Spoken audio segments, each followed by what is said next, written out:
We are ready to go. Let's do this. Let's tour Vietnam. First though, I'm hanging out with my buddy here, drinking some tea. Yeah. I came here a couple of days ago because I saw them grilling up some good-looking meat, and they're grilling up some duck. Anyways, I'm gonna enjoy some tea, and then we'll get on the road.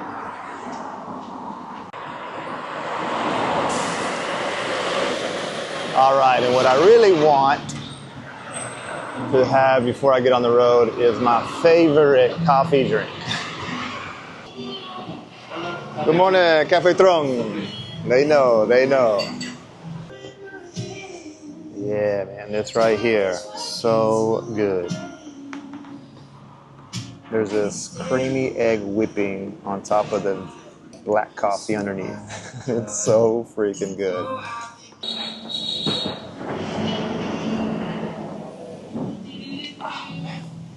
So good. It's so good.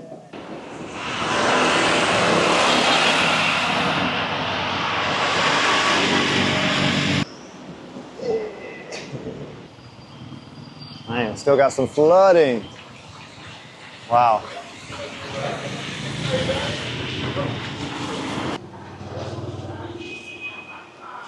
So before we get on the road, I gotta try some of Hanoi's famous bún chả. And I think I found a good place. Like, it looks legit.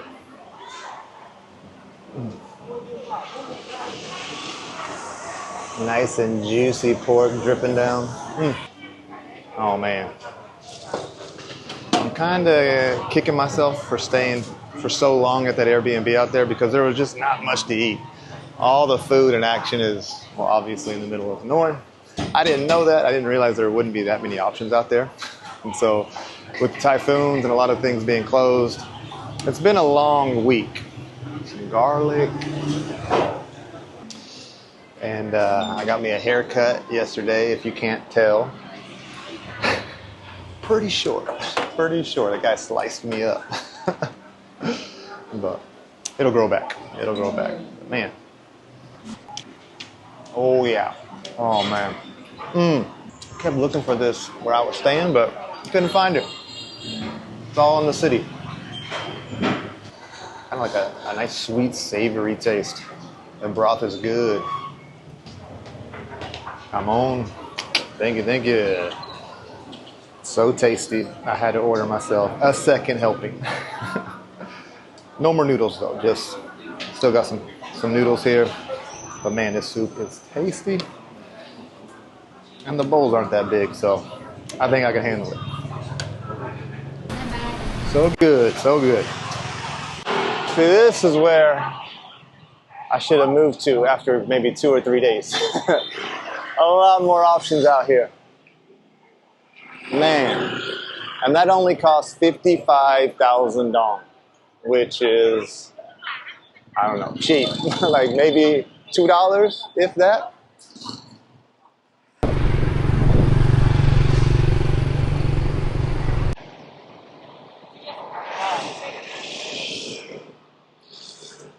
And check it out, here in Hanoi, they have a John McCain statue memorial. He was shot down in 1967 and was a POW for 5.5 years here in North Vietnam. Xin chào. Man, Hanoi is pretty beautiful. Look at that. Right in the middle of the city. Watch out. I love it. Lake on both sides. It's clean. Got dudes out here fishing, enjoying themselves. Nice helmet.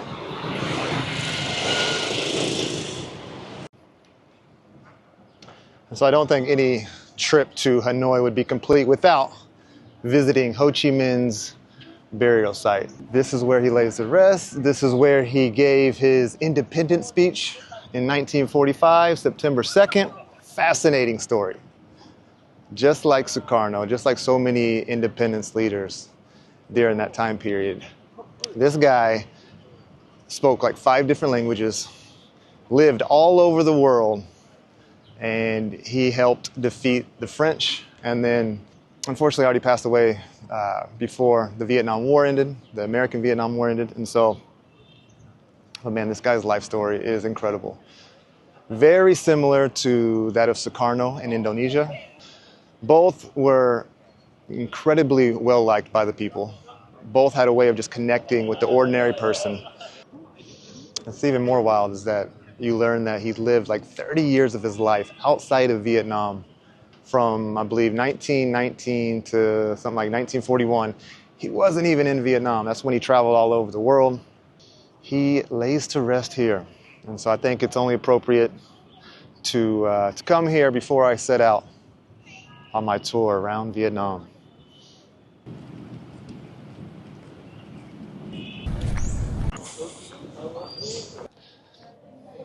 I think one of the most interesting things about Ho Chi Minh's life, his journey, was his relationship with the United States. It went from a position of admiration, respect. You know, he firmly believed that the United States would back his cause because, well, let's not forget, America was also formed by a revolution, by breaking free of its colonizers. And so he thought that, well, the United States would have his back. And at first, it actually kind of looked like that. Roosevelt had said, and I'm paraphrasing, something like all countries should be able to govern whichever way they like. And so this was coming at the end of World War II when, the days of colonialism were looking like they had seen its last days, even though the Dutch went back to Indonesia, the French came back here, the English went back to India. They were trying really hard to hold on to their colonies, but in the end, they did lose them. But yeah, Ho Chi Minh, he was hoping that the United States, he thought that the United States would support his cause. But Truman came into power, Roosevelt died, and basically reversed all of Roosevelt's policies, his ideas, and was like, you know, we're going to go down a different path. And so it went from somebody who was really hoping the United States would back his cause to, well, in the end, fighting against the United States. And so that whole transition to me is really fascinating. We've seen this story too many times, I feel like. Every single country I go to in Southeast Asia, it's pretty much all the same. Colonizers rule the country. Japan takes over for a short time. Then there's a power vacuum. That country declares its independence and then fights off the colonizers who try to come back. And then it's just a mess. It's just a mess. And it's fascinating to learn about all the characters, all the things that took place, and how that era really shaped the countries today. You know, and it's important not to forget, and it's important to learn about that history. And so we're going to explore a lot in Vietnam, and I'm excited to share more about that time period. And yeah. Okay, let's get on out of here.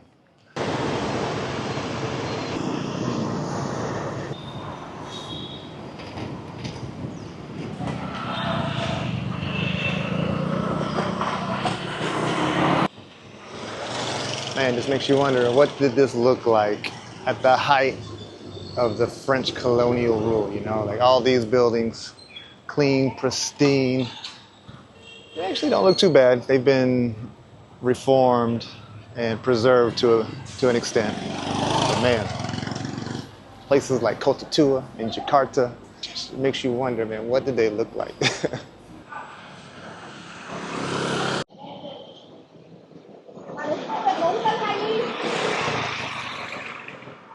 Damn, what a wall.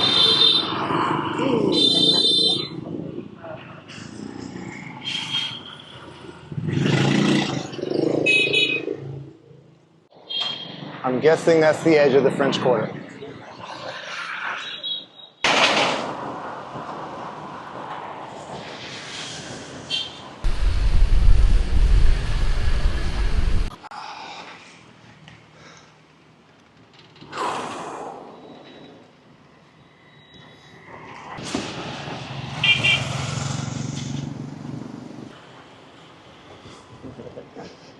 Pretty amazing sight.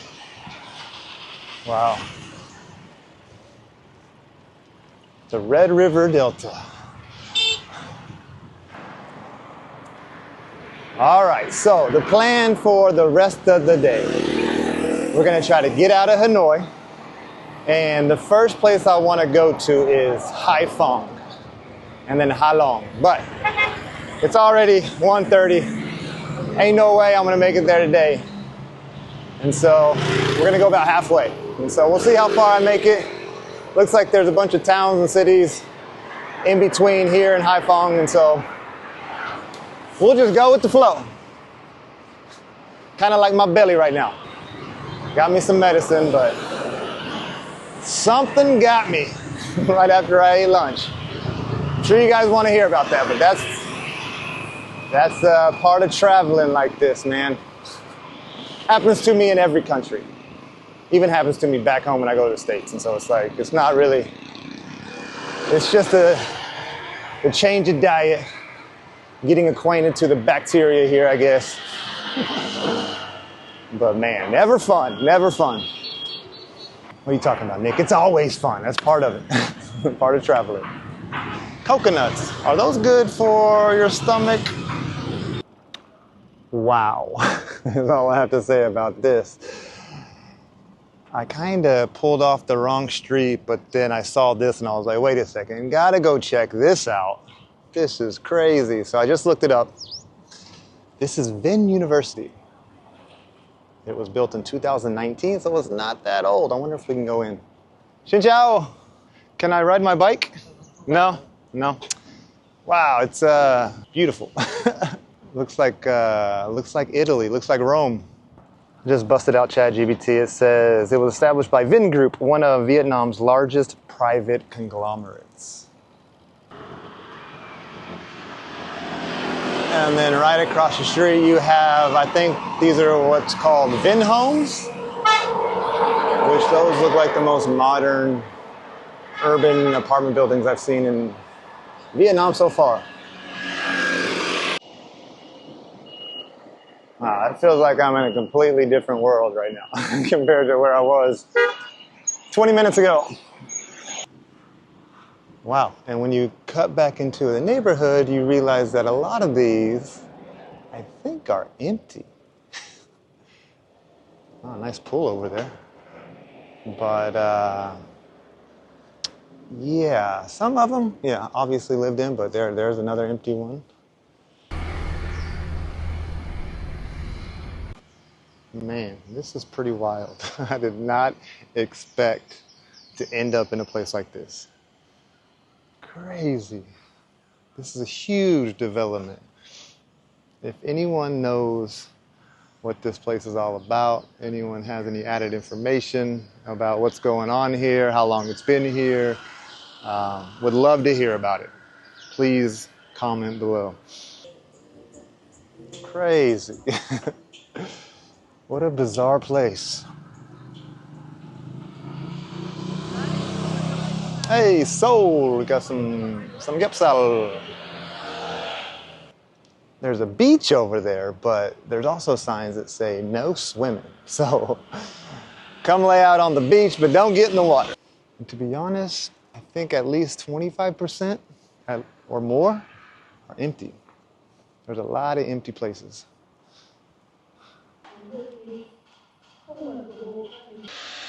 Man, what a place.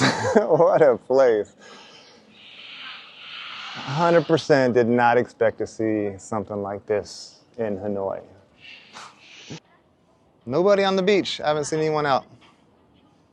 Maybe it's the time of year. Maybe it is Wednesday.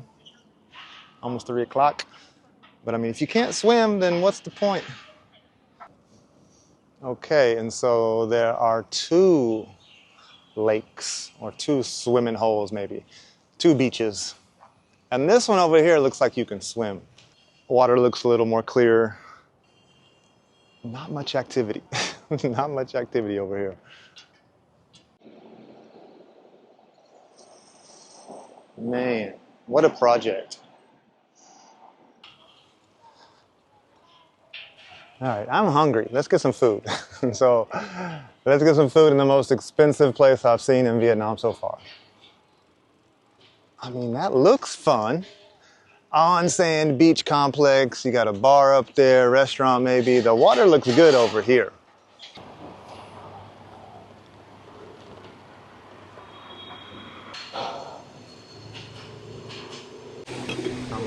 Looks good, looks good. Okay. I think it's a buncha kind of day.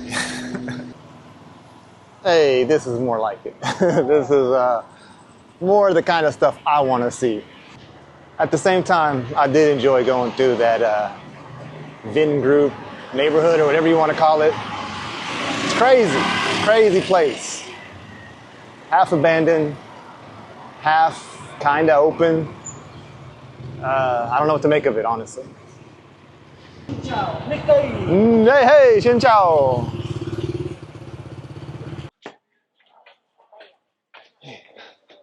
Come get your shoes here.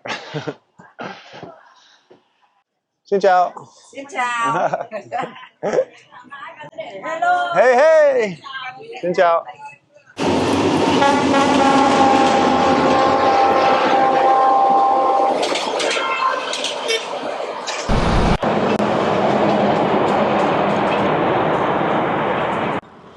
Damn, now this guy is carrying a load right here. Ooh. Or lady. I spoke too soon. All right, that's what I'm looking at.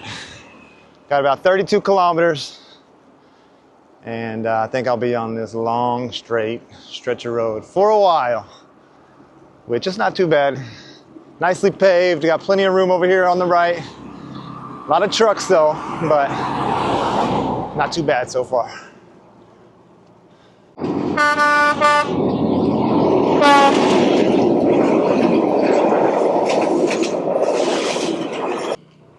Don't mind me, don't mind me. Xin chào. Yeah. I don't know if you can hear it, but there's just this magical music being played from somewhere in that village over there. Feels like I'm in the middle of a movie. Trying to romanticize my trip right here. Welcome to Vietnam. There's a guy out there tending to his harvest, walking in the rice paddies.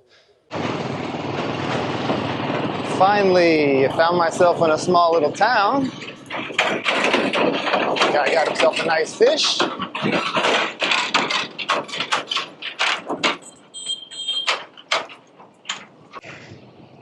Ooh, those fishies do not look very good. All right, so I got about 20 kilometers left, not too far. Should be in a lot bigger town than this, but we'll see if there's a hostel, guest house, hotel. I'm thinking there is.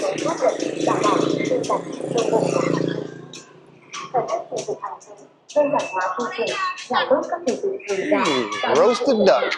You see a lot of that. All right, let's see where we can go from here. We can go to Dimbia, 8 kilometers that way. We can go to Devantai or Chao-Sen. Or roasted duck. Man, I'm actually kind of surprised to see those big American style 18-wheelers. Look at that.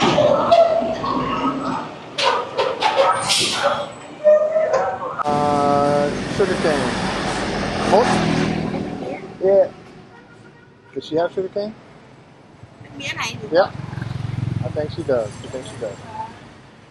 Okay, I was just thinking, man, I could use a Pocari Sweat and a nice bench to sit down, but I'm not in Korea anymore, and I'm not going to have the luxury of all those convenience stores. But I'll have places like this, I'm sure, and it'll be a lot cheaper.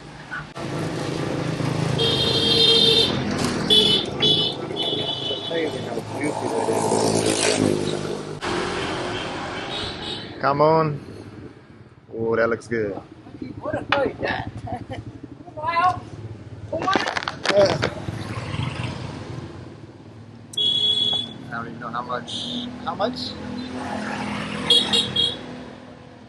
$10. 10,000, which is how do you like a quarter, maybe?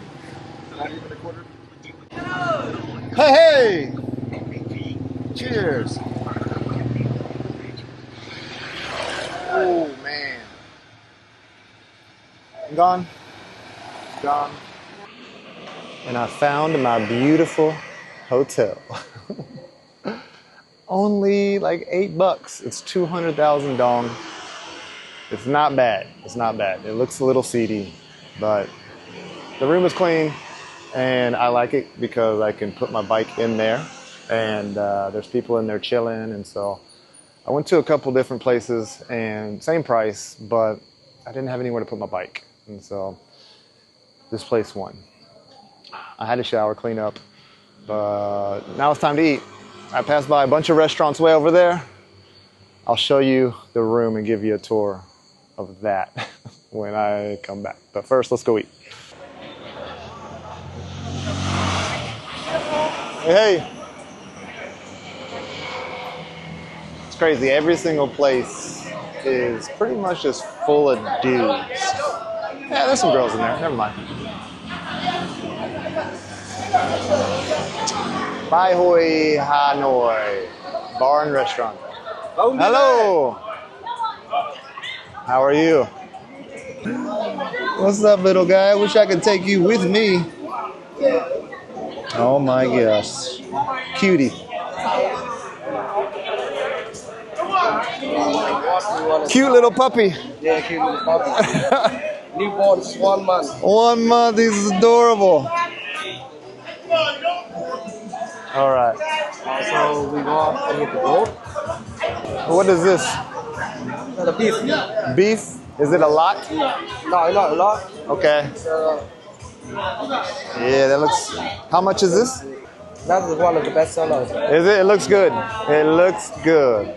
200. 200. Cool. Damn. Basically, I ordered fajitas. Wow. Those look unbelievable. Damn. Thank you. Thank you. Thank you. Thank you. Wow. This is looking like my best meal in Vietnam so far. Let's see how it tastes. It looks good, but we'll see how it tastes. And the water spinach, pretty good. Pretty good. Which is, water spinach is oddly illegal in America. I think because it's an invasive species, maybe? I don't know. Hey, hey. How are you? Mời chú xin triệu. Ở đây quán ăn thưởng thức xem nhà hàng vào đây tìm. Thank you, man. Thank you. Okay. Thưởng thức nhà hàng Việt Nam thế nào? All right, all right. Cool. Thank you, brother. Yeah. Damn. Damn, look at that.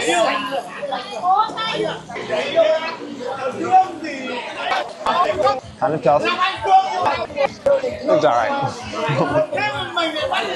It doesn't taste as good as it looks so far. Man, really tough. Damn, kind of disappointing. Man, they are getting crunk. I don't know. It's just not bursting with flavor. It was kind of tough. Man.